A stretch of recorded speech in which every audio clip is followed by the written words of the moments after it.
नमस्कार साथियों, मैं मनीष बिहार आप सभी का आपके अपने चैनल में तहे दिल से स्वागत और अभिनंदन करता हूं। हम लोग पढ़ रहे हैं कक्षा 12 की राजनीति विज्ञान और उसकी किताब 2 भारत में स्वतंत्र भारत की राजनीति। तो स्वतंत्रता के बाद क्या राजनीति भारत में होती है और उसका जो अध्याय 1 है राष्ट्र निर्माण की चुनौतियां, आज उसका हमारा लेक्चर नंबर 4 है। 1 2 3 हम लोग कंप्लीट कर चुके हैं। 3 कौन सी मुख्य चुनौतियां थी वो जान चुके हैं। विभाजन किस प्रकार से हुआ, विभाजन के क्या परिणाम रहे वो भी हम लोग जान चुके हैं। तो पहले उन वीडियोस को देखिए और फिर आप यहां से कंटिन्यू करिए। पर आज का हमारा क्या टॉपिक रहेगा, आज हम किसके बारे में पढ़ेंगे, तो आइए जानते हैं। हम पढ़ेंगे रजवाड़ों का विलय। तो सबसे पहले तो आपके दिमाग में यही क्वेश्चन आ रहा होगा कि सर रजवाड़े होते क्या हैं। ठीक है, रजवाड़े हैं क्या, तो वो जानेंगे। रजवाड़ों के पास क्या क्या विकल्प था, कौन कौन से ऑप्शंस थे। जैसे कि आपके पास जब एग्जाम होता है तो 4 ऑप्शंस आते हैं, तो इन रजवाड़ों के पास क्या ऑप्शंस था, सरकार का नजरिया कैसा था, किसके प्रकार किसके लिए कैसा नजरिया था, वो भी अपन लोग जानेंगे। और सरदार वल्लभ भाई पटेल जी की आज थोड़ी विस्तार में चर्चा करेंगे। एक महान विभूति, एक महान पर्सनैलिटी भारत की, एक भारत माँ के सपूत के बारे में आज हम लोग चर्चा करेंगे, जिनका नाम है सरदार वल्लभ भाई पटेल जी। तो आइए शुरुआत करते हैं आज के लेक्चर की। रजवाड़ों का विलय। देखिए, सबसे पहले तो हम समझते हैं कि रजवाड़ों का मतलब क्या है। देखिए, आप ये बात जानते हुए आए हैं कि भारत में जैसे कि आज हम लोग जो सरकारों को चुनते हैं, आज सरकार कैसे चुनते हैं कि हम वोट डालते हैं और हमने क्या करा, हमारा जो नेता है उसको चुन लिया, वो सांसद बन गया, वो विधायक बन गया, फिर उनसे मुख्यमंत्री प्रधानमंत्री बनते हैं, फिर वो राष्ट्रपति के लिए उपराष्ट्रपति के लिए वोटिंग करते हैं। ये एक प्रक्रिया है, ये एक आज की प्रक्रिया में जिस प्रकार से हम चल रहे हैं वो मैं आपको बता रहा हूँ। और जिस प्रक्रिया में हम आज चल रहे हैं उस प्रक्रिया को हम लोग लोकतंत्र कहते हैं। लोकतंत्र मतलब लोगों की व्यवस्था, लोगों का शासन, लोगों के द्वारा शासन हो रहा हो, जो रूल कर रही है वो जनता कर रही है, पब्लिक कर रही है, वो लोकतंत्र है। पर ये बात आप भी जानते हो और मैं भी जानता हूं कि बचपन में हमें हमारे दादा दादी पापा मम्मी कहानियां सुनाया करते थे। बेटा, एक राजा हुआ करता था, वो इस प्रकार से राज करा करता था, एक था राजा एक थी रानी, दोनों मर गए, खत्म कहानी। तो वो कहीं ना कहीं वो राजा वाली जो बातें हैं ना, बस वही हमें यहाँ पे पढ़नी है। ऐसे स्थानों के बारे में या ऐसी जगहों के बारे में हम लोग बात कर रहे हैं जहां पे क्या है, राजा या रानी राज करते थे। उन जगहों को क्या कहा गया है, रजवाड़ा कहा गया है या रजवाड़े कहा गया है। तो अभी रजवाड़ों का विलय, ये हमेशा मैं आपके साथ क्या करता हूं कि पहले मैं आपको क्या हेडिंग समझाता हूं और फिर उसके बाद आगे कंटेंट समझाता हूं। पर आज मैं थोड़ा सा उल्टा करूंगा, मैं पहले आपको कंटेंट समझाऊंगा और फिर आपको हेडिंग समझाऊंगा। ओके, तो आज थोड़ा सा क्या है, ट्विस्ट है भाई, थोड़ा सा आप वेट करते हुए चलिए। देखिए, हम 1947 में भारत को आजादी मिल गई और इस पूरी किताब में हम वही पढ़ेंगे कि 1947 के बाद क्या क्या परिवर्तन भारत में हुए हैं, किस प्रकार से समस्याओं से लड़ करके, डर करके नहीं, लड़ करके और डट करके भारत ने सामना करा और उनका ओवरकम करा, वो हम जानेंगे। पर एक बार थोड़ा सा 1947 से पहले के भारत को समझिए। 1947 का पहले जो भारत है वो 2 भागों में विभाजित है। एक जो भारत है उसे हम कहते हैं ब्रिटिश भारत। क्या कहते हैं, ब्रिटिश भारत। और दूसरा जो भारत है उसे हम कहते हैं रजवाड़े। क्या कहते हैं, रजवाड़े, और इंग्लिश में हम इन्हें कहेंगे प्रिंसली स्टेट्स।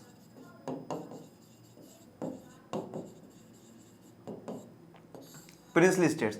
देखिए, जो कीवर्ड्स होते हैं वो मैं इंग्लिश में भी लिखता हूं और इंग्लिश में इसलिए लिखता हूं, देखिए आप लोग 12th क्लास में आ गए हैं, आप बोर्ड में हैं और लास्ट ईयर है आपका स्कूल टाइम का, फिर आप कॉलेज में चले जाएंगे। तो आपके लिए लैंग्वेज कोई बैरियर नहीं होना चाहिए, कोई समस्या परेशानी नहीं होनी चाहिए। तो कुछ जो कीवर्ड्स है एटलीस्ट वो हमें इंग्लिश में पता होना चाहिए। कभी कोई जनरली जिसको थोड़ी बहुत इंग्लिश आती है वो पूछ रहा है प्रिंसली स्टेट्स क्या होते हैं, तो आप अटकने नहीं चाहिए, आप बता सकते हैं कि देखो तो प्रिंसली स्टेट्स तो वही होता है। एक्सप्लेन आपको सब कुछ हिंदी में ही करना होता है। तो देखिए, 2 भागों में उस समय भारत बटा होता है, एक ब्रिटिश भारत, एक रजवाड़े। अब जानते हैं दोनों में क्या अंतर है। देखिए, जो पूरा भारत है, जो पाकिस्तान, बांग्लादेश और आज का मौजूदा भारत, ये तीनों मिलाकर के पूरा भारत ही था। तो ये भारत 2 भागों में था, एक ब्रिटिश भारत और एक रजवाड़े। ब्रिटिश भारत वो इलाका है जहां पर संपूर्ण रूप से कंप्लीटली क्या है, किसका राज चलता है, ब्रिटिशर्स का राज चलता है। ब्रिटिशर्स के हिसाब से ही वहां पे कानून बनते हैं, ब्रिटिशर्स के हिसाब से ही सब कुछ होता है। जनता वहां पे किसके अधीन है, ब्रिटिशर्स के अधीन है। मतलब किसकी सरकार है, ब्रिटिशर्स की सरकार है। मतलब संपूर्ण रूप से 100%, 100% वहां पे किसका राज चल रहा है, ब्रिटिशर्स का राज चल रहा है। तो वो क्या है, वो इलाका कहलाता है ब्रिटिश भारत। अब जहां जहां पर ब्रिटिशर्स का राज था, ब्रिटिशर्स ने क्या कर लिया, इनको बांट लिया प्रांतों में। किस में बांट दिया, प्रांत में बांट दिया। प्रांत इंग्लिश में कहा जाता है प्रोविंस, और प्रोविंस या प्रांत क्या होते हैं, प्रोविंस या प्रांत जैसे कि आज हमारे राज्य है ना, स्टेट्स, राजस्थान, मध्य प्रदेश, उत्तर प्रदेश, वैसे ही क्या है, राज्यों को ही प्रांत कहा जाता है। तो प्रांत कहिए, राज्य कहिए, एक ही बात है। पर उस समय प्रोविंस वर्ड यूज किया गया है, प्रांत शब्द यूज किया गया है, तो इसलिए हम प्रांत ही इस्तेमाल करते हैं। तो प्रांत जो प्रोविंसेस है उनमें बांट दिया गया। तो जहां जहां पे जिस जिस इलाकों में भारत के ब्रिटिशर्स का राज चल रहा था, वहां पर क्या है, उनको प्रांतों में बांट दिया गया। कितने प्रांतों में बांटा गया? 17 प्रांत थे। कितने प्रांत थे? 17 प्रांत थे। 17 प्रोविंसेस थे at the time of independence, आजादी के समय 17 प्रांत थे। तो ये तो पूरा का पूरा वो इलाका है जहां पर पूर्ण रूप से 100% ब्रिटिशर्स का राज चल रहा है। दूसरी तरफ आते हैं रजवाड़ों की तरफ। रजवाड़े वो इलाके हैं जहां पर क्या है, राजा या रानी है, राजा या रानी राज कर रहे हैं। पर अब सवाल यह आता है कि क्या इन रजवाड़ों पर ब्रिटिशर्स का कोई भी कंट्रोल नहीं था? क्या सिर्फ और सिर्फ इसी वाले भाग पर ब्रिटिशर्स राज कर रहे थे, इनके वालों पे नहीं कर रहे थे? तो नहीं, बिल्कुल ऐसा नहीं है। ब्रिटिशर्स इन पे भी राज कर रहे थे, पर इनको कुछ अधिकार दे रखे थे कि भाई सब कुछ आप चलाओ, सब कुछ क्या करो, आप करो, पर है ना क्या होगा कि हमारी कुछ बातें आपको माननी पड़ेगी। ये जैसे बिल्कुल एक ऐसा सीन है, जैसे कि देखिए आपके क्लास में मॉनिटर तो बनते होंगे, ठीक है, स्कूलों में मॉनिटर तो बनते हैं। अब मॉनिटर बनाने का मतलब ये है कि हाँ भाई देख, तुझे क्लास वाला संभालनी, सब कुछ करना है, पर ऐसा नहीं है तो कि कल सारे काम टीचर वाले भी करने लग जाए, बच्चों के चाटा भी मार दिया, क्लास से बाहर भी निकाल दिया, प्रिंसिपल के पास भी ले जाकर दे चाटे ले जाता ले गया। ये पॉसिबिलिटी नहीं है। आप मॉनिटर हो, मॉनिटर की लिमिट तक रहो, पर जो मेन इंचार्ज है वो आपकी क्लास टीचर ही रहेगी, आपका जो हेड है क्लास टीचर वही रहेगा। आप सिर्फ और सिर्फ एक क्लास टीचर आपको अपॉइंट करते हैं, देख बेटा मैं जा रही हूं, तू ध्यान रखना बच्चों का, कोई कुछ करे नहीं। अब उसका तो ये नहीं आप कुछ भी कर लो, बस वही वाला सा सीन यहाँ पर है। तो यहाँ पर क्या है, राजा रानी को बोला गया कि आप ही हैं, आप ही संभालो, हमें कुछ ही नहीं है। एक तो करवर तो यहां से लेते थे, टैक्स तो लेंगे, टैक्स तो कहीं से ब्रिटिशर्स नहीं छोड़ रहे हैं। और उसके अलावा क्या है कि काफी मामलों में जो अधिकार है ना, वो ब्रिटिशर्स ने यहां से ले लिए थे, पर फिर भी राजा रानी एक सुप्रीमो के हिसाब से वहां पे चल रहे थे। मतलब इन राजा रानियों ने क्या करा कि ब्रिटिशर्स के अपने आप को ब्रिटिशर्स के अधीन कर दिया, और एक ब्रिटिशर्स के प्रतिनिधित्व के तौर पर ही वो लोग वहां पर बैठे हुए हैं। ये आगे अभी सारा आपके पास लिखा हुआ मिलेगा, आप चिंता ना करें। तो यहाँ पे मतलब ये है कि ये वो स्थान है जहां पर राजा रानी राज कर रहे हैं, उनका अधिकार क्षेत्र है, परंतु वो भी कहीं ना कहीं ब्रिटिशर्स के अधीन है। काफी बातें उन्हें ब्रिटिशर्स की माननी पड़ रही है। आप भारत का जब इतिहास पढ़ेंगे, जो भी टीचर आपको हिस्ट्री पढ़ाएंगे, वो आपको बताएंगे कि किस प्रकार से इन रजवाड़ों को भी इन्होंने मिलाने की कोशिश करी है। अलग अलग रजवाड़ों को अलग अलग तरीके से इन्होंने उनको अलग अलग प्रकार की लॉलीपॉप देकर करके, उनको गलत अफवाह फैला करके उनको मिला लिया, उनके साथ चीटिंग कर करके क्या कर लिया, उनको मिला लिया है। तो रजवाड़े वो हैं जहां पे राजा रानी राज कर रहे हैं, परंतु वो भी ब्रिटिशर्स के अधीन है, पर काफी हद तक वो अपने जो काम है वो खुद करते हैं। वहां पे जो राज है वो राजा रानी करते हैं, पर इन इलाकों में संपूर्ण जो जनता है वो ब्रिटिशर्स के अधीन है, वो ब्रिटिशर्स के अनुसार चलती है। अब क्या हुआ, 17 प्रांत है। अब जब बात आई विभाजन की, जब बात आई आजादी की कि भाई अब भारत को आजाद करना है, अब भारत को आजाद करना है, और आजादी के साथ एक मांग और उठी, वो मांग थी विभाजन की। तो अब विभाजन किस में से होगा? क्या इन पूरे भारत में से मिलाकर के होगा, या सिर्फ इसमें से होगा, या सिर्फ इसमें से होगा? तो रजवाड़ों को तो ब्रिटिशर्स बिल्कुल एक अलग तरीके से देख रहे थे। देखिए ब्रिटिशर्स ने किस प्रकार से चालाकी से भारत को तोड़ करके गए, वो बात आप समझिएगा। अब उन्होंने क्या करा, इन 17 प्रांतों में से क्या करा, इसी जो ब्रिटिश भारत है, ब्रिटिश इंडिया, इसमें से दो भाग कर दिए। एक बना दिया भारत और दूसरा बना दिया पाकिस्तान। ठीक है, भारत और पाकिस्तान। इन 17 प्रांतों में से 11 प्रांत भारत के अधीन आ गए, 3 प्रांत पाकिस्तान के अधीन। 3 प्रांत कौन कौन से हैं? बलूचिस्तान वाला है, सिंध वाला है, और जो नॉर्थ वेस्टर्न फ्रंटियर प्रोविंस मैंने दिखाया था खान अब्दुल गफर खान जी का, वो भी मैं आपको मानचित्र में और दिखा दूंगा। तो वो 3 पाकिस्तान के इलाके की तरफ चले गए, और जो 3 बाकी रहे, उन 3 में से क्या हुआ, विभाजन, जो कि आधा आधा बीच में से चला गया। जैसे कि वो 3 कौन से, आप उसको ट्रिक से याद रख सकते हैं, जैसे कि बाप, BAP, बाप कौन सा है? बंगाल, असम और पंजाब। तो इन 3 प्रांतों में से क्या हो गया, बंटवारा हो गया। इन 3 में से मतलब कुछ हिस्सा भारत की तरफ, कुछ हिस्सा पाकिस्तान की तरफ चला गया। इन 17 प्रांतों में से क्या कर दिया गया, दो भाग कर दिए गए, एक भारत और एक पाकिस्तान। और पाकिस्तान को क्या करा गया, 2 सीमा क्षेत्र दिए गए, एक इधर पश्चिमी पाकिस्तान और एक पूर्वी पाकिस्तान, जो कि पूर्वी पाकिस्तान आज का मौजूदा 1971 के बाद से आज का मौजूदा बांग्लादेश बन गया।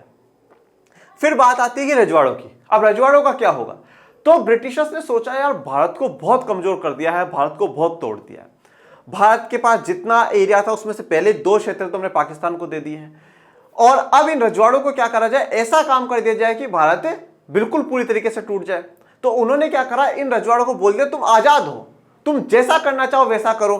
तो बोले जैसा करना चाहो वैसा करने का मतलब क्या है, अगर आपकी इच्छा है आप भारत में मिलना चाहते हो आप भारत में मिल जाओ, आपकी इच्छा है अगर पाकिस्तान में मिलना चाहते हो पाकिस्तान में मिल जाओ, और अगर आपकी इच्छा है कि स्वतंत्र रहना चाहते हो आजाद रहना चाहते हो, मतलब एक अलग राष्ट्र बना करके रहना चाहते हो, तो वो भी रह सकते हो। तो भैया जब यहां पर पूरी भूमि हमारी, पूरा देश हमारा, हाँ, उसमें से पहले ही आपने दो टुकड़े कर दिए, तो ये तो पूरा का पूरा हमारा ही होना चाहिए ना। क्यों पाकिस्तान का ऑप्शन दे, क्यों स्वतंत्रता का ऑप्शन दे हम लोगों को? तो इस प्रकार से ब्रिटिशर्स ने पूरा एक सोची समझी साजिश रची और देश को पूर्ण रूप से बांट करके चले गए। रजवाड़े, अब मैं रजवाड़ों को आपको बताता हूं कि जितना पूरा एरिया भारत का था उस समय, उसका 1/3 क्षेत्रफल एरिया रजवाड़ों के पास था। मतलब मैं ये कहना चाहता हूं कि 100 में से 33% एरिया किसके पास था? इन रजवाड़ों के पास था। 33% एरिया रजवाड़ों के पास था। अगर ये रजवाड़े ये घोषणा कर देते कि भाई हम तो सबके सब स्वतंत्र रहेंगे, तो भारत में बीच बीच में क्या हो जाता, अलग अलग राष्ट्र बन जाते और भारत इस प्रकार से यहां पे थोड़ा सा भारत, फिर यहां पे कोई बीच में कोई दूसरा राष्ट्र, फिर भारत। बहुत बुरी तरीके से भारत को वो लोग बांट करके चले गए। अब जब वो भारत को बांट करके चले गए तो 1/3 तो एरिया, और एक बात और बताता हूं कि हर 4 में से एक इंसान ऐसा था जो कि रजवाड़ों में रहता था। तो भारत की काफी जनसंख्या भी वहां पे चली गई। और ये जो रजवाड़े के जो राजा महाराजा है, ये बिल्कुल ही क्या थे? लोकतंत्र के खिलाफ थे। लोकतंत्र के हिसाब से तो कुछ काम करते ही नहीं थे। ये तो सब अपने हिसाब से, तो राजा चाहता तो जनता पे जैसा शोषण करता, अत्याचार करता, कोई मतलब ही नहीं था उनको। तो यहाँ पे भारत को बहुत दुख हुआ कि यार ये क्या कर दिया, पहले यहाँ पर बांट दिया और उसके बाद ये स्थिति, और तो बहुत दुखद है। पर मैं यही बात कहता हूं कि भारत माता ने कम सपूत नहीं जन्मे। भारत माता ने ऐसे सपूत जन्मे और जिनके आगे, उन सपूतों के आगे ब्रिटिशर्स की सारी साजिशें, सारी चाल सब बेकार हो गई। और उन्हीं एक सपूत है सरदार वल्लभ भाई पटेल जी, जिनके बारे में आज हम लोग चर्चा भी करेंगे। तो यहां पे आपको मैंने 1947 से पहले की एक स्थिति बताई है, जहां पे भारत दो भागों में बटा हुआ, एक ब्रिटिश भारत और एक रजवाड़े, जहां पर राजा रानी राज कर रहे हैं और ये संपूर्ण ब्रिटिशर्स के अधीन है। आइए अब चर्चा करते हैं थ्योरेटिकली। ये मैंने आपको पूरा प्रैक्टिकली एक बार समझा दिया है, बता दिया है। अब आगे बढ़ते हैं। भारत दो भागों में था, एक ब्रिटिश भारत और दूसरा रजवाड़ा या रजवाड़े आप कह सकते हैं। ब्रिटिश भारत अंग्रेजी सरकार का सीधा नियंत्रण था, डायरेक्ट कंट्रोल था अंग्रेजी सरकार का। यहां पे मतलब देखिए, अभी अपन यहां पर चर्चा करेंगे। जैसे मैं आपको बताता हूं, ये मान लीजिए एक ब्रिटिशर है, ठीक है, ये अंग्रेजी सरकार है और ये जनता है। ओके, ये जनता है। यहां पर इस अंग्रेजी सरकार का सीधा कंट्रोल है, सीधा नियंत्रण है। जो भी दिशा निर्देश देने होंगे ये अंग्रेजी सरकार देगी। पर रजवाड़ों में क्या हो रहा है कि ये ब्रिटिश सरकार है, ठीक है, ये यहां की जनता है। ये क्या है? ये डायरेक्ट जनता पे राज नहीं कर रही है। ये तो क्या है, जो भी राजा रानी है उसको बोल रही है और फिर वो इन पे काम कर रहा है। कहीं ना कहीं जो जनता बात मान रही है वो तो इन्हीं की अभी तक मान रही है। ये इससे तो जो अंग्रेजों से तो जो डील कर रहा है, जो बात कर रहा है, वो राजा या रानी ही कर रहा है। तो यहां पे सीधा नियंत्रण किसका है? ब्रिटिशर्स का है, अंग्रेजी सरकारों का है। अब आते हैं रजवाड़े की तरफ। राजाओं का शासन था, यहां पे राजा रानी हुआ करते थे, उनका शासन चला करता था, वो चला रहे थे। ब्रिटिश राज की अधीन था, या कहे कि सर्वोच्च सत्ता स्वीकार कर रखी थी। अब इन रजवाड़ों ने क्या है? ब्रिटिश राज की अधीनता, ब्रिटिश राज के अधीन आ गए थे कि भाई ठीक है, हम ब्रिटिश राज के अधीन है, हम उनके अनुसार चल रहे हैं। और जो ब्रिटिश राज की सर्वोच्च सत्ता को क्या कर लिया? स्वीकार कर लिया। तो ब्रिटिश राज जो है, ब्रिटिश राज में सर्वोच्च कौन है? वहां की क्राउन है, वहां की रानी है। उस सर्वोच्च सत्ता को स्वीकार कर लिया कि भाई हम लोग क्या है, उनके अधीन रहेंगे। तो एक इंग्लिश में वर्ड यूज किया जाता है, पैरामाउंटेंसी ऑफ सुजनिटी, ठीक है। तो सर्वोच्च सत्ता को स्वीकार कर लिया है किसने? इन रजवाड़ों ने। राज्य के घरेलू मामलों का शासन चलाते थे। अब इन राजाओं के पास क्या अधिकार था? जब ये ब्रिटिशर्स के अधीन ही आ चुके हैं, तो फिर हमें एक साथ ही कह देना चाहिए ना कि पूरा का पूरा ब्रिटिश भारत था। तो फिर क्यों इनके अधीन आकर के सर्वोच्च सत्ता को स्वीकार करने के बाद क्या अलग का क्या रह गया सर? क्यों? क्योंकि यहाँ पे जो घरेलू मामले हुआ करते थे, वो उन घरेलू मामलों पे शासन कौन करा करता था? राजा रानी ही करा करते थे। उसमें ब्रिटिशर्स इंटरफेयर नहीं करते थे। ब्रिटिशर्स मुख्यतः जो भारी भारी मामले हुआ करते थे कि भाई हमें विदेशों से कैसे संबंध रखने हैं, हमें क्या कितना कर लेना है, क्या पॉलिसी होगी, क्या होगा, सब कुछ वो है। पर जनता पे, प्रजा पे आपको कैसे राज करना है वो आपकी मर्जी, आप जानो। तो यहाँ पर क्या है कि राजा के लिए जो उनकी एक सुपीरियरिटी थी कि भाई हाँ राजा है, वो बनाए रखा। बाकी ब्रिटिशर्स का यहाँ पर भी राज चल ही रहा था। तो हम देखते हैं कि दो भागों में था, ब्रिटिश भारत और रजवाड़े। और कितने प्रोविंस थे, कितने प्रांत थे? अगर आपसे पूछ लिया जाए तो कहना कि 17 प्रांत थे और 17 में से 11 प्रांत भारत के हिस्से में आए, 3 प्रांत पाकिस्तान के हिस्से में चले गए। और जो बाकी 3 प्रांत है, जिसे मैंने बाप की ट्रिक से आपको याद करा है, बंगाल, असम और पाकिस्तान, उनका विभाजन हो जाता है। उनमें से कुछ हिस्से पाकिस्तान की तरफ और कुछ हिस्से भारत की तरफ आ जाते हैं। ये मैंने फोटो दिखाई है लॉर्ड माउंटबेटन की, ठीक है, लॉर्ड माउंटबेटन। नोट, 1 तिहाई हिस्से में रजवाड़े कायम थे। अब जितना भी भारत का कुल हिस्सा था उसमें से 1/3 हिस्से में 1/3, और अगर आप इसको देखते हैं जैसे मैंने आपको कहा 33.33% जो हिस्सा है वो किसके अधीन था? रजवाड़ों के अधीन था। प्रत्येक 4 भारतीयों में से एक किसी ना किसी रजवाड़े की प्रजा था। मतलब अगर आप 4 भारतीयों को एक साथ बिठाते हैं, उन 4 में से आपको एक ना एक तो क्या मिलेगा? रजवाड़ों का मिलेगा कि भाई मैं उस रजवाड़े में रहता हूं। अब ऐसा मत कहना कि सर नहीं मैं तो रजवाड़ों के पकड़ के नहीं लाऊंगा, मैं तो सारे के सारे 4 ब्रिटिश भारत के पकड़ के लाऊंगा। मतलब कहने का मतलब ये होता है कि अगर 100 लोग कुल भारत में रह रहे हैं तो 100 में से क्या है कि 25 जो लोग हैं ना वो कौन है? रजवाड़ों में रहने वाले लोग हैं। मतलब अगर 100 कुल भारत की जनसंख्या है तो उसमें से जो 25 जो लोग हैं वो क्या है? रजवाड़ों में रहने वाले लोग हैं। तो ये कहने का अर्थ होता है 1/4। अगर आपको इसका देखेंगे, अगर आप इसकी प्रतिशत भी निकालते हैं तो देखेंगे 25%, मतलब 33.33% तो क्षेत्रफल एरिया रजवाड़ों के पास था, और 25% भारत की जो जनसंख्या है उस समय की वो किसके पास थी? रजवाड़ों के पास थी। अब चर्चा करते हैं समस्या पे। ये तो जो है मैंने आपको पृष्ठभूमि है उस समय रजवाड़ों की वो समझा दी। हाँ, मैंने आपको कहा था मैं आपको हेडिंग को समझाऊंगा।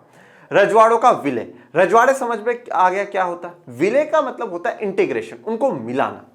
अब जब क्या हुआ कि ब्रिटिश सरकार तो कह करके निकल गई कि भारत में मिलना चाहते हो भारत में मिल जाओ, पाकिस्तान में मिलना चाहते हो पाकिस्तान में मिल जाओ, और स्वतंत्र रहना चाहते हो तो स्वतंत्र रह जाओ।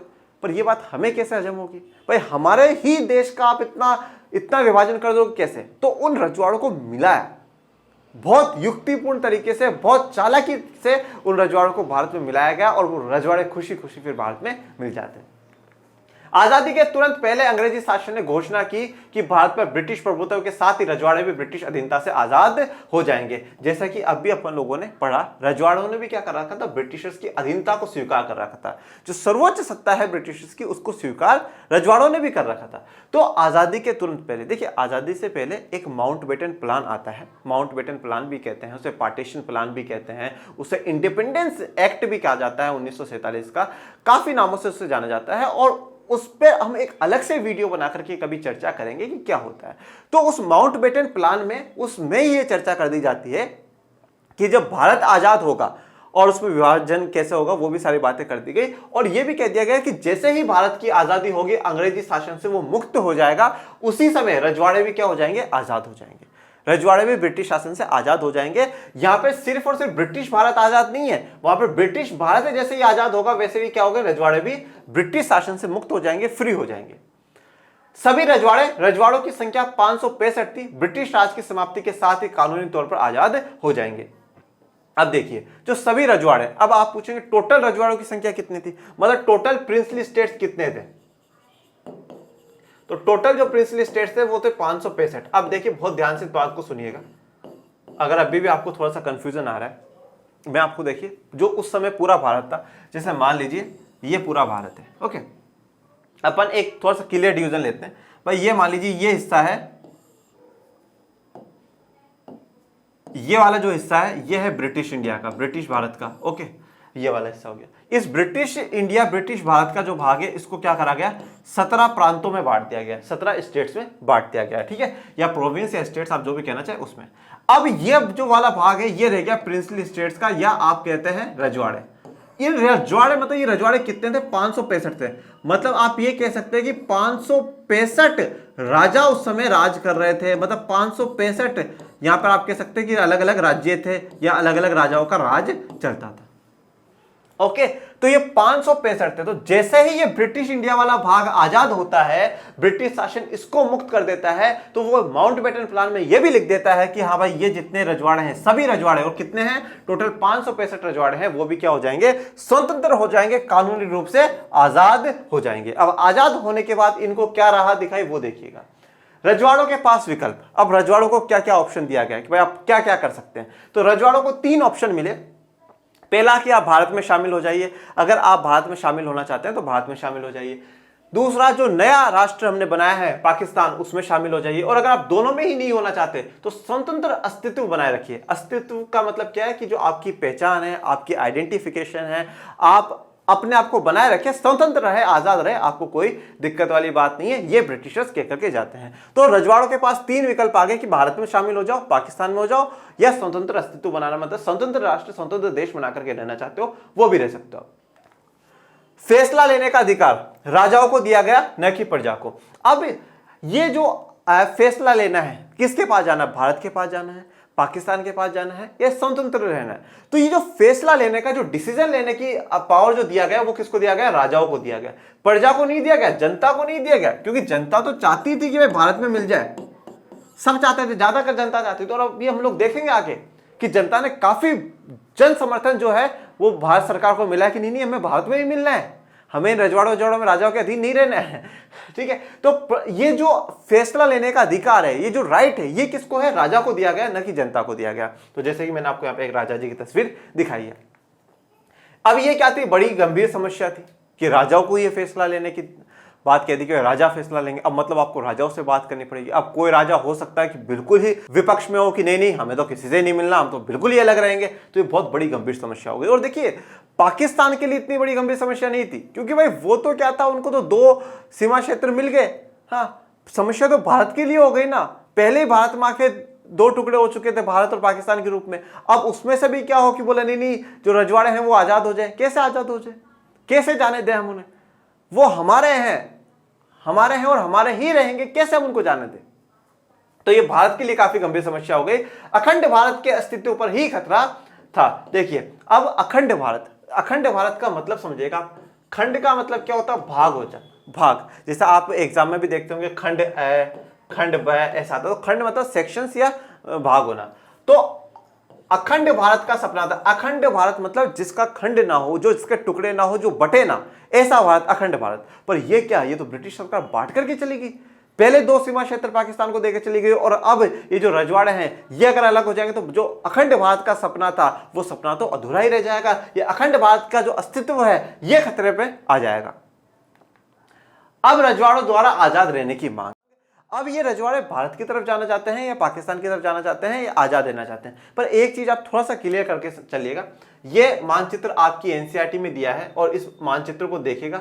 और मैंने पहले भी कहा, मैं वापस कह देता हूं कि जब मैं एनसीईआरटी के मानचित्र खोलता हूं, प्लीज आप मानचित्र खोला कीजिए, उसे देखा कीजिए, सिर्फ हवा में मत पड़ा कीजिए कि हाँ ठीक है देख लेंगे, हो जाएगा। इस मानचित्र को ध्यान से देखिए। इसमें जितना भी आपको येलो पार्ट दिख रहा है, जो पीले रंग से भाग दिख रहा है, वो भाग है ब्रिटिश भारत का। और जो आपको स्काई ब्लू में, ठीक है, आसमान का जैसा नीला रंग होता है, वैसे जैसे रंग में आपको दिख रहा है, वो है रजवाड़े या रियासतें, उनके लिए शब्द प्रयोग किया गया है। अब देखिए, इसमें जो पीला वाला भाग है वो ब्रिटिश भारत का हो गया, और जो नीला भाग है वो क्या हो गए? रजवाड़े हो गए। अब ये बात आपको मैं समझाना चाहता हूं कि जैसे मान लीजिए कि अगर ये वाला हिस्सा भारत के अधीन आ गया, मैंने जो बीच में बिल्कुल सेंटर में करा, ये हिस्सा भारत का है। अब इस हिस्से के बीच में अगर कोई यहां पर कोई बीच में मान लीजिए क्या है? रजवाड़ा है। अब वो रजवाड़ा पाकिस्तान की तरफ नहीं मिलेगा, वो रजवाड़ा पाकिस्तान की तरफ नहीं मिलेगा, या तो वो आजाद रहेगा या क्या है वो भारत की तरफ मिलेगा। तो भारत की तरफ मिल जाएगा। या दूसरी कंडीशन देखिए कि भाई ये भारत है और यहां पर ये वाला हिस्सा पाकिस्तान की तरफ आ गया, और ये यहां पर क्या है? कोई पार्ट है, कोई भाग है जो रजवाड़ा है, तो पाकिस्तान की तरफ ही मिलेगा। क्यों? कारण क्या है कि जैसे मान लीजिए कि अगर यहां पर पाकिस्तान और ये वाला भाग अगर भारत में मिल जाता तो पाकिस्तान तो उसे परेशान करेगा। उसे परेशान करेगा। तो जो रजवाड़े जिस सीमा क्षेत्र में आएंगे लगभग वो उनसे मिल ही जाएंगे। पर कुछ रजवाड़े ऐसे होते हैं जो कि डिमांड करते हैं कि नहीं हमें क्या करना है? आजादी ही रहना है, हमें अलग राष्ट्र बनाना है। सबसे पहले तरणकोर के राजा ने अपने राज्य को आजाद रखने की घोषणा करी। तो 3 ऑप्शन मिले थे, भारत में मिल जाओ, पाकिस्तान में शामिल हो जाओ, या आप आजाद हो जाओ। तो सबसे पहले तरणकोर, तो ये आपको नीचे जो दिख रहा है, ये वाला जो भाग है ये तरणकोर का भाग है बच्चों। ये क्या है? तरणकोर का भाग है। तरणकोर के राजा ने ऐलान कर दिया कि हम लोग क्या रहेंगे? हम आजाद रहेंगे। अगले दिन हैदराबाद के निजाम ने ही ऐसी घोषणा कर दी। तो ये आप देखिए, हैदराबाद आपको काफी बड़ा, आज तो हैदराबाद सिर्फ और सिर्फ एक सिटी का नाम है, पर उस समय हैदराबाद काफी बड़ा था।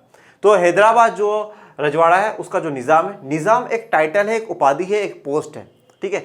और जो वहाँ का राजा है उसका नाम आप जानेंगे अपन अगले लेक्चर में। हैदराबाद में पूरी चर्चा करेंगे, संपूर्ण चर्चा करेंगे, ठीक है। जो वहाँ का निजाम है, और ये कहा जाता है कि उस समय के सबसे अमीर लोगों में से एक हुआ करता था। तो इसने घोषणा कर दी कि नहीं, हम भी आज़ाद ही रहेंगे। कुछ शासक मसलन भोपाल के नवाब संविधान सभा में शामिल नहीं होना चाहते थे। तो जैसे कि जो भोपाल के नवाब है वो भी संविधान सभा में शामिल नहीं हो रहे थे। आप सभी को ये बात पता होगी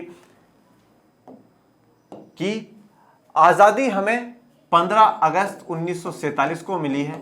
परंतु हमारा संविधान सभा जो है संविधान बनाने का काम 9 दिसंबर 1946 से ही करना शुरू कर दिया था। और जब 9 दिसंबर 1946 को संविधान सभा बनती है तो उसमें मुस्लिम लीग के भी सदस्य होते हैं, उसमें रजवाड़ों के भी सदस्य होते हैं, उसमें ये जो पूरा जो अखंड भारत था इसके सभी के सदस्य होते हैं। पर जब विभाजन हो जाता है 14-15 अगस्त को तो फिर ये क्या है, बट जाएंगे और अलग अलग चले जाएंगे। इसके लिए मैं आपको सजेस्ट करता हूं कि अभी क्लास 11th में चैप्टर 1 का लेक्चर 1 आप इसको देखिए, आपको काफी कुछ समझ आ जाएगा कि संविधान सभा किस प्रकार से बनती है और किस प्रकार से अपना कार्य आगे बढ़ाती है। देखिए मैं आपको एक बार और मानचित्र दिखा देता हूं।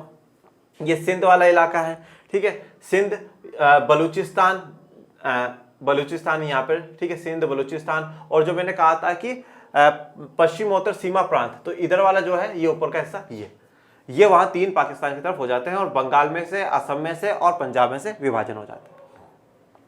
आजादी के बाद हिंदुस्तान कई छोटे छोटे देशों की शक्ल में बढ़ जाने वाला था। तो अब क्या था कि अगर अब आप देखिए, अब जैसे देखिए कि येलो येलो वाला पार्ट देखिए, अब यहाँ पर हैदराबाद अगर क्या होता कि हैदराबाद बोल रहे नहीं मैं तो आजाद रहूंगा, तो भारत यहाँ पर तो भारत है और यहाँ पर एक अलग राष्ट्र हो गया, फिर यहाँ पे भारत है, यहाँ पे कल को तरण खोल के नहीं मैं अलग रहूंगा, तो क्या हो जाता बीच बीच में छोटे छोटे भागों में क्या हो जाता, भारत बट जाता। लोकतंत्र का भविष्य अंधकार में जान पड़ रहा था, इसको समझेंगे भी।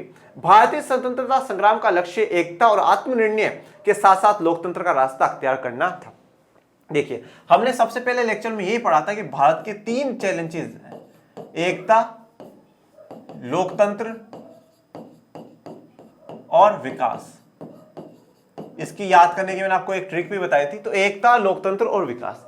तो सबसे पहला तो जो हमारे पास चुनौती थी एकता। एकता का मतलब क्या है, एक करना, एक धागे में बांधना, एक सबको करना। अब एक किसको, ये रजवाड़े जो अलग अलग हो चुके हैं, सबसे पहले तो इनको मिलाना, इनको भारत में मिला कर करके एक संपूर्ण बड़ा राष्ट्र बनाना, तो एकता वाला मामला वापस।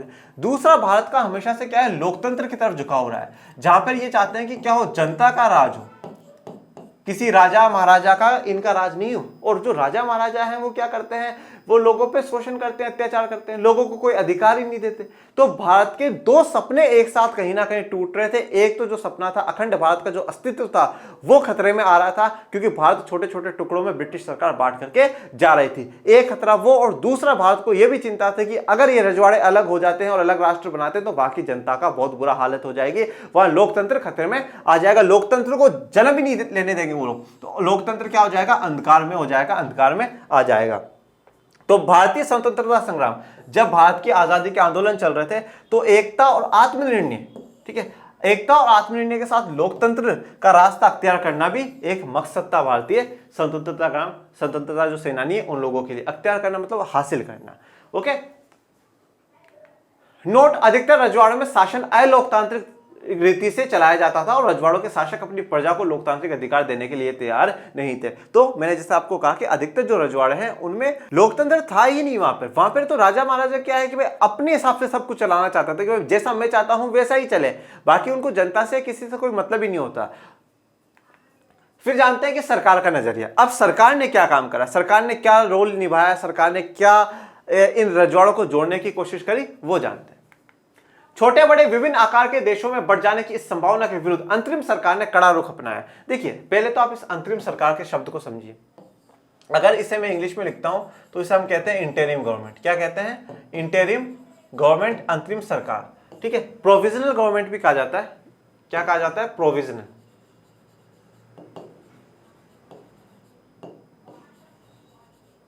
Provisional government. अब यह अंतरिम सरकार या प्रोविजनल गवर्नमेंट का मतलब क्या होता है, मैं अगर मेरी आम भाषा में आपको कहूं तो टेम्परेरी गवर्नमेंट, एक अस्थायी सरकार बनाएगी। अस्थायी सरकार क्यों बनाएगी, भारत के जो नेता है उनका सपना था लोकतंत्र को स्थापित करना, पर अब 1947 को ब्रिटिशर्स तो भाग जाएंगे, फिर देश को चलाएंगे कैसे, तो फिर जवाब आता था संविधान से। तो बोले भाई अभी तो संविधान बना ही नहीं है, संविधान तो बन रहा है, अभी तो काम चल रहा है संविधान का, तो बोले फिर कैसे चलाएंगे, तो बोले जब तक क्या करते हैं एक टेम्परेरी सरकार हम लोग बना देते हैं। और उस टेम्परेरी सरकार के जो प्रधानमंत्री बनते हैं वो जवाहरलाल नेहरू जी बनते हैं, और उनके साथ जो 14 लोग हैं वो और शपथ ले लेते हैं, 14 से 15 लोग शपथ लेते हैं और वो पूरा एक मंत्रिमंडल बन जाता है। तो वो अंतरिम सरकार ने क्या है, जब उनको पता चला कि यार ये ब्रिटिश सरकार ये क्या करके जा रही है, तो उन्होंने क्या है इसके विरोध में एक रुख अपनाया कि हमें क्या करना चाहिए क्या नहीं, वो भी हम देखते हैं। मुस्लिम लीग ने भारतीय राष्ट्रीय कांग्रेस के इस कदम का विरोध करा, क्यों करा वो देखते हैं। रजवाड़ों को अपनी मनमर्जी का रास्ता चुनने के लिए छोड़ दिया जाना चाहिए। अब मुस्लिम लीग क्या है इस कदम का विरोध कर रही, कौन से कदम का, जहां पर भारतीय राष्ट्रीय कांग्रेस ये कह रही है कि नहीं नहीं हम रजवाड़ों को आजाद नहीं रहने देंगे, हम उन्हें भारत में शामिल करेंगे। तो इसका विरोध मुस्लिम लीग कर रही है। मुस्लिम लीग ये कहती है कि रजवाड़ों को मनमर्जी का रास्ता चुनने के लिए छोड़ दिया जाना चाहिए, उन पर दबाव ना बनाया जाए। ठीक है, वो अगर भारत में शामिल होना चाहते हैं भारत में हो जाए, पाकिस्तान में होना चाहते हैं पाकिस्तान में, और स्वतंत्र रहना चाहते हैं तो स्वतंत्र। पर यह मुस्लिम लीग की बिल्कुल गलत बात थी कि क्यों हम उन्हें मनमर्जी से का रास्ता चुनने के लिए छोड़ दें। वो भारत का अभिन्न भाग है, वो भारत के हैं, तो उनको ऑप्शन कैसा है यार, हाँ क्यों ऑप्शन दिया जाए, वो भारत का ही हिस्सा है, भारत में ही रहेंगे। ये ऑप्शन ही गलत दिया ब्रिटिशर्स ने, क्यों नहीं भाई, आप ब्रिटिशर्स तो कभी चाहते ही नहीं थे ना कि भाई बिल्कुल भारत फिर से विश्व गुरु के रूप में आगे बढ़े। बड़ी चतुराई और युक्तिपूर्ण तरीके से सरदार पटेल ने रजवाड़ों को भारतीय संघ में शामिल होने के लिए ऐतिहासिक भूमिका निभाई। तो बहुत देखिए, आपको आज ऐसा लगता होगा यार कौन सी बड़ी बात होगी, मिला लिया होगा यार, पर सच में मैं कह रहा हूं हम जितने आसानी से हम इतिहास को पढ़ रहे हैं, जितने सरलता से हम इतिहास को पढ़ रहे हैं ना, उस इतिहास को बनाने में, उस इतिहास को महसूस करने में बहुत समस्याएं आई हैं। आप आज के उड़ीसा में, आज के छत्तीसगढ़ में देखेंगे बहुत से छोटे छोटे रजवाड़े थे, उनसे 565 रजवाड़े यार, उनसे वहां के राजाओं से बातचीत करना, उनको मिलाना, किस प्रकार से उनको मिलाया होगा ये सोचने वाली बात है। तो इसके लिए बिल्कुल सरदार पटेल जी को गजब का जो सल्यूट है वो सल्यूट है, बारंबार लाखों बार इनको कोटि कोटि नमन करे कमी है। तो सरदार पटेल जी ने रजवाड़ों को क्या कर लिया, भारतीय संघ में मिला लिया, जो भारत की पूरा एक यूनियन था, पूरा संघ था, उसमें मिला लिया, और एक ऐतिहासिक भूमिका किसने निभाई है, सरदार पटेल जी ने निभाई है। अब हमें बहुत आसान काम लगता है, पर उस समय के, आज के उड़ीसा में 26 रजवाड़े थे उस समय, आज के छत्तीसगढ़ में 15 रजवाड़े थे। सौराष्ट्र आप गुजरात वाला भाग देखेंगे जो यहाँ के नीचे का भाग है उसे सौराष्ट्र कहा जाता है, वहां पर 14 बड़े और 119 छोटे छोटे रजवाड़े थे। सोचिए छोटे से जो आज हम जितने इलाकों में रह रहे हैं, उन इलाकों में इतने रजवाड़े थे, उनको मिलाया है किसने, सरदार पटेल जी ने। अब जब चर्चा चली है सरदार पटेल जी की, तो अपन सरदार पटेल जी के बारे में पढ़ते हैं। सरदार वल्लभ भाई पटेल, देखिए सरदार वल्लभ भाई पटेल जी का 31 अक्टूबर 1875 को जन्म होता है, और 31 अक्टूबर को भारत राष्ट्रीय एकता दिवस मनाता है। क्या मनाता है, राष्ट्रीय एकता दिवस मनाता है, राष्ट्रीय एकता दिवस। एकता क्यों, क्योंकि इन्होंने पूरे जितने भी रजवाड़े थे उन सबको हमारे साथ मिलाया और एकता का सूत्र में सबको बांध दिया।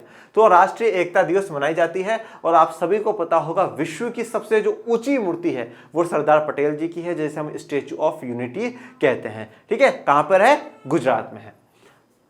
31 अक्टूबर 1875 को उनका जन्म हुआ, और 15 दिसंबर 1950 को उनकी क्या हो गई, मृत्यु हो जाती है। तो आजादी के बाद काफी लंबे समय तक वो नहीं रह पाते, और उनके स्वास्थ्य खराब होने के बावजूद भी वो काम को नहीं रोकते हैं और वो रजवाड़ों को मिलाने की कोशिश जारी रखते हैं। तो 31 अक्टूबर 1875 से लेकर के 15 दिसंबर 1950 को तक जो है समय है किसका, सरदार वल्लभ भाई पटेल जी का। आजादी के आंदोलन के नेता, ठीक है, आजादी में इनका एक बहुत महत्वपूर्ण भूमिका इनकी रहती है। कांग्रेस के भी नेता रहते हैं, महात्मा गांधी के अनुयायी थे, महात्मा गांधी के फॉलोअर थे, महात्मा गांधी की काफी इज्जत करते थे, उनका मान सम्मान करते थे, उनकी बातों को मानते थे। स्वतंत्र भारत के उप प्रधानमंत्री बने और प्रथम गृह मंत्री बने। ठीक है, तो जैसे मैंने आपको बताया कि जवाहरलाल नेहरू क्या बन जाते हैं, प्रधानमंत्री बन जाते हैं, तो उप प्रधानमंत्री सरदार वल्लभ भाई पटेल जी बनते हैं, और गृह मंत्री होम मिनिस्टर जो दिया जाता है वो भी पटेल साहब को ही दिया जाता है। देसी रियासतों को भारत संघ में मिलाने में महत्वपूर्ण भूमिका, तो रजवाड़ों को मिलाने में महत्वपूर्ण भूमिका इनकी रही है। संविधान सभा की महत्वपूर्ण समितियों के सदस्य, मौलिक अधिकार, अल्पसंख्यक, प्रांतीय संविधान आदि। और संविधान सभा में क्या है कि अलग अलग समितियां बनी थी, अलग अलग कमेटियां बनी थी, और उन अलग अलग कमेटियां जैसे कि मौलिक अधिकार की एक समिति थी, तो उसमें भी सरदार पटेल जी थे। अल्पसंख्यकों को कौन कौन से अधिकार देने हैं, किस प्रकार से उन्हें राष्ट्र में, जैसे हमने लास्ट लेक्चर में देखा था कि भारत में कौन रहेगा, तो ऐसे मुद्दों पर इनका एक विशेष योगदान रहा। प्रांतीय संविधान, राज्यों में कैसी व्यवस्था होनी चाहिए, तो ऐसी जो समितियां थी उनमें भी सरदार पटेल जी का योगदान रहा है। तो ये सरदार पटेल जी का एक जो ब्रीफ में मुझे बातें बतानी थी वो मैंने आपको बता दी, आपकी बुक में लिखी हुई है। और बाकी ये एक ऐसे महान सपूत हैं भारत माता के जिनके बारे में आप जितना पढ़े जितना जाने उतना ही कम है। जानते ही जाएंगे, एक सागर है जिसमें आप चलते जाए आपको बहुत ही मजा आएगा। अब 3 महत्वपूर्ण जो कदम है उनकी चर्चा करते हैं। सबसे पहले लोगों का समर्थन। अब जैसे देख रहे हैं कि सरकार का क्या नजरिया था, तो अब सरकार क्या करती है वो देखो। लोगों का समर्थन, अधिकतर रजवाड़ा के लोग भारतीय संघ में शामिल होना चाहते थे। ये एक बहुत बड़ा पॉजिटिव पॉइंट भारत सरकार के लिए उस समय रहा कि लोगों का समर्थन मिला। लोग चाहते थे कि नहीं, हम भारतीय संघ में जाना चाहते हैं, क्योंकि उनको पता था कि भारत वादा कर रहा है लोकतंत्र का, भारत वादा कर रहा है विकास का, तो इसलिए भारत में जाना ज्यादा बेहतर है। दूसरा, सरकार का रुख लचीला था। भारत सरकार का रुख लचीला था, वह कुछ इलाकों को स्वायत्तता देने के लिए तैयार थी। देखिए, सरकार का रुख लचीला होने का मतलब क्या है? फ्लेक्सिबल थी सरकार। सरकार ऐसा नहीं था कि बस वहां गई और राजा को गोली दिखाई, देख जुड़ जा, नहीं जुड़ा तो पता अभी ऐसा कर देंगे। फ्लेक्सिबल थी। राजा से बात करिए, पूछा भाई बताओ आपकी क्या समस्या है, क्यों आप भारत में शामिल क्यों नहीं होना चाहते हैं, आइए बैठ करके बात करते हैं। उनसे पूछा है और लचीला, मतलब ऐसा फ्लेक्सिबल रुक रहा है कि स्ट्रिक्ट नहीं होकर के आए। मतलब आप ये कह सकते हैं लिबरल रही थी भारत सरकार, और राजाओं से बिल्कुल बातचीत कर करके ही, उनकी इच्छा से ही उनको क्या है भारत में शामिल किया गया है। और राजाओं को और वहां की जनता को सबको एक विश्वास दिलाया गया कि आप लोगों की जो संस्कृति है, आपकी जो विविधता है, उन विविधताओं को भारत कभी भी नहीं मिटने देगा। ठीक है, यही बात है कि हम सभी भाषाओं की भी इज्जत करते हैं। यही बात है, हम सभी एरिया में, क्षेत्रों में जो संस्कृति मिलती है उनकी भी इज्जत करते हैं, उनका भी मान सम्मान करते हैं। तो संस्कृति को, वहां की भाषा को, उन सबको बचाने की जिम्मेदारी भारत सरकार ने ली। और बात रही स्वायत्तता। स्वायत्तता का मतलब होता है, देखिए, ऑटोनॉमी दे देना। ऑटोनॉमी, या आप ये कह सकते हैं कि कुछ हद तक, काफी हद तक कुछ आजादियां देते हैं ना। ठीक है, कि हम आपको क्या करते हैं, इन कामों में आपको आजादी देते हैं, ये चीजें आप संभाल लीजिएगा, आप भारत के साथ मिलिए और मिलकर के अपन क्या है एक बेहतरीन राष्ट्र बनाते हैं। तो स्वायत्तता, कुछ आजादियां दी गई हैं। जैसे कि मैं चर्चा करूं कि अनुच्छेद 371 भारतीय संविधान का जो अनुच्छेद 371 है, उसमें काफी राज्यों को विशेष प्रावधानों के तहत भारतीय संविधान रखता है। विभिन्नताओं को सम्मान देने और विभिन्न क्षेत्रों की मांगों को संतुष्ट करने के लिए यह बात रखी गई। सरकार ने लचीला रुख अपनाया, फ्लेक्सिबल थी सरकार, कठोर नहीं है। और ये क्यों? जो अलग अलग विभिन्नता है, या आप ये कह सकते हैं विविधताएं जो भारत के लोगों में थी, उन सबको सम्मान, रेस्पेक्ट देने के लिए, और जो अलग अलग क्षेत्र के लोग थे उनकी मांग को संतुष्ट करने के लिए भारत सरकार ने यह रुख अपनाया। फिर क्षेत्रीय अखंडता, तो हमारी जो भारत की अखंडता है, एकता है, वो बनी रहनी चाहिए। विभाजन की पृष्ठभूमि में विभिन्न इलाकों के सीमांकन के सवाल पर खींचतान जोर पकड़ रही थी, और ऐसे में देश की क्षेत्रीय अखंडता, एकता का सवाल सबसे ज्यादा हेम हो उठा था। तो अब क्या हुआ, ब्रिटिशर्स तो जा चुके थे, तो सीमांकन है, जो बाउंड्री लाइंस है, उनको लेकर के काफी खींचतान चल रही थी। तो इसलिए सबसे इंपॉर्टेंट क्या था कि जो भारत की क्षेत्रीय अखंडता है, जो भारत की एकता है, वो बनी रहनी चाहिए। सरदार पटेल का शासकों को एक पत्र, अब ये भी आपकी किताब में लिखा हुआ है। अब सरदार पटेल जी शासकों को, जितने भी रजवाड़े हैं उनके शासक जो हैं, राजा महाराजा, उनको एक एक लेटर लिखते हैं। उस लेटर में क्या लिखते हैं आइए देखते हैं। भारत के इतिहास के एक यादगार मुकाम पर खड़े हैं, साथ मिलकर चले तो देश को हम महानता की नई बुलंदियों तक पहुंचा सकते हैं, जबकि एकता के अभाव में हम अप्रत्याशित विपदाओं के घेरे में होंगे। तो यहां पर सरदार पटेल जी लिखते हैं कि भारत के इतिहास के एक यादगार मुकाम पर खड़े हैं। यह सबसे एक यादगार मुकाम है। ठीक है, या आप ऐसा कह सकते हैं, अगर मैं अपनी लैंग्वेज में कहूं कि एक बहुत बड़ा टर्निंग पॉइंट है। अगर आज यहां पर हमने मतलब भारत सरकार ने, भारत संघ ने और रजवाड़ों ने, ये लेटर किसको लिखा है, राजा महाराजाओं को लिखा है, तो उनको सरदार पटेल जी कह रहे हैं कि आज हम एक बहुत बड़े मुकाम पर खड़े हैं इतिहास के, और अगर आज हम लोगों ने मिल लिए, अगर हम साथ में मिलिए, तो हम बहुत बड़ी बुलंदियों को छुएंगे, बहुत आगे तक जाएंगे। और अगर हमारी एकता का अभाव होता है, और अगर हमें एकता की कमी होती है, अगर हम नहीं मिलेंगे, तो इसमें क्या है, हम विपदाओं से गिर जाएंगे, हम परेशानियों से गिर जाएंगे, वो चाहे आप हो और चाहे हम हो। मैं उम्मीद करता हूं कि, कौन उम्मीद कर रहे हैं, सरदार पटेल जी उम्मीद कर रहे हैं कि भारत की रियासतें इस बात को पूरी तरह से समझेगी कि अगर हमने सहयोग नहीं किया और सर्व सामान्य की भलाई में साथ मिलकर कदम नहीं बढ़ाया, तो अराजकता और अव्यवस्था हम में से सबको, चाहे कोई छोटा हो या बड़ा, घेर लेगी और हमें बर्बादी की तरफ ले जाएगी। तो राजाओं को समझाते हैं कि देखो भाई, अगर हम मिल जाते हैं तो हम नई बड़ी बुलंदियां छुएंगे, और अगर हमने एकता का अभाव अपनाया, अगर हमें एकता की कमी रही, तो हम काफी विपदाओं में, काफी परेशानियों में गिर जाएंगे। और मैं उम्मीद करता हूं कि जो मेरे रजवाड़ा के, मेरे रियासत के शासक हैं, मेरे भाई बहन हैं, वो इस बात को समझेंगे। कि हमें मिल जाना चाहिए और मिलकर के हम सर्व सामान्य की भलाई के लिए, सभी की भलाई के लिए हम लोग काम करें। नहीं तो क्या होगा कि अराजकता, जहां पे क्या हो, कोई शासन व्यवस्था कुछ भी ना हो, बिल्कुल अव्यवस्थित हो जाए, सब कुछ ऐसा हो जाएगा और हमें चाहे कोई छोटा हो चाहे कोई बड़ा हो, हम सभी तरफ से क्या हो जाएंगे, विपदाओं से घिर जाएंगे, समस्याओं से घिर जाएंगे और ये हमें कहां ले जाएंगी, बर्बादी की ओर ले जाएंगी। ये पत्र कब लिखा गया, 1947 में लिखा गया है। ओके, तो जो पत्र था वो भी मैंने आपको समझा दिया। अब देखते हैं भारत सरकार को क्या क्या कामयाबियां मिलती हैं। शांतिपूर्ण बातचीत के जरिए लगभग सभी रजवाड़े जिनकी सीमाएं आजाद हिंदुस्तान की नई सीमाओं से मिलती थी, 15 अगस्त 1947 से पहले ही भारतीय संघ में शामिल हो गए। तो अब जैसे ही ये घोषणा ब्रिटिश सरकार ने करी थी कि भाई क्या होगा, जो रजवाड़े हैं वो आजाद रह सकते हैं, तो भारत सरकार तो काम पर लग गई, बोला नहीं नहीं कैसे आजाद रह सकते हैं, इन्हें तो मिलाना है। तो 15 अगस्त 1947 से पहले ही जो भी रजवाड़े भारत के सीमा क्षेत्र में आ रहे थे वो सारे के सारे क्या हो जाते हैं, भारत से मिल जाते हैं। अधिकतर रजवाड़ों के शासकों ने भारतीय संघ में अपने विलय के एक सहमति पत्र पर हस्ताक्षर किए। देखिए अब भाई आप हमेशा हमेशा के लिए भारत में मिल रहे हैं तो लिखित तो होना ही चाहिए, रिटर्न तो होना ही चाहिए ना। तो इसलिए क्या हुआ, जो जो राजा मिलता जा रहा था भारत में उन्होंने एक सहमति पत्र पे, सहमति पत्र का मतलब क्या है, हम सहमत है, हम एग्री है कि हाँ भाई हम आप लोगों के साथ मिल रहे हैं, और उस पत्र पे क्या कर लिए, हस्ताक्षर कर लिए। बहुत इंपॉर्टेंट क्वेश्चन यहां से बनता है, 1 मार्क्स में क्वेश्चन पूछ लिया जाएगा कि सहमति पत्र को किस नाम से जाना जाता है, तो वो नाम है instrument of accession. Instrument of accession क्या है कि जब भारतीय संघ में जो राजा है, रजवाड़े हैं, वो मिले और उन राजाओं ने क्या है, भारतीय संघ की अधीनता को उसको स्वीकार कर लिया, उसमें शामिल होना स्वीकार कर लिया, वो पत्र क्या कहलाता है, इंस्ट्रूमेंट ऑफ एक्सेशन के रूप में हम लोग उसको देखते हैं कि हमें किस प्रकार से हमें करना चाहिए और किस प्रकार से नहीं करना चाहिए। तो आप यहां तक की कहानी को देखिए कि किस प्रकार से ब्रिटिशर्स ने हमें बांटा, किस प्रकार से रजवाड़ों को ऑप्शंस दिया, फिर सरदार पटेल जी का रोल देखिए, उनका पत्र को समझिए, और फिर आजादी 15 अगस्त 1947 से पहले भारतीय संघ में मिला लेते हैं, सहमति पत्र पर साइन कर लेते हैं राजा, और उनको हम क्या कहते हैं, इंस्ट्रूमेंट ऑफ एक्सेशन कहते हैं उस पत्र को जिस पर उन्होंने साइन किया। इसका अर्थ था कि रजवाड़े भारतीय संघ का अंग बनने के लिए सहमत है। किसका, जो इंस्ट्रूमेंट ऑफ एक्सेशन है, इसका क्या मतलब है कि जो रजवाड़े हैं वो भारतीय संघ का अंग बनने के लिए तैयार है, हिस्सा बनने के लिए तैयार है। नोट, जूनागढ़, हैदराबाद, कश्मीर और मणिपुर की रियासतों का विलय बाकियों की तुलना में थोड़ा कठिन साबित हुआ। ठीक है, अगर आप इन 4 की बात करेंगे, जूनागढ़, हैदराबाद, कश्मीर और मणिपुर, इनको मिलाने में थोड़ी सी ज्यादा मुश्किल आई, बाकी सब लगभग मिल गई थी। तो यहाँ पे जो हम लोग पढ़ेंगे, हैदराबाद और मणिपुर की चर्चा करेंगे, कश्मीर का इस चैप्टर में नहीं करेंगे, आगे के चैप्टर में करेंगे 8 में। ठीक है, और जूनागढ़ का मैं थोड़ा सा आपको ब्रीफ में बता दूंगा। ओके, अब अगला जो हमारा टॉपिक रहेगा वो हैदराबाद और मणिपुर ही रहेगा। ओके, तो आज के लिए इतना ही। रजवाड़ों का विलय हम लोगों ने जाना, हम लोगों ने समझा।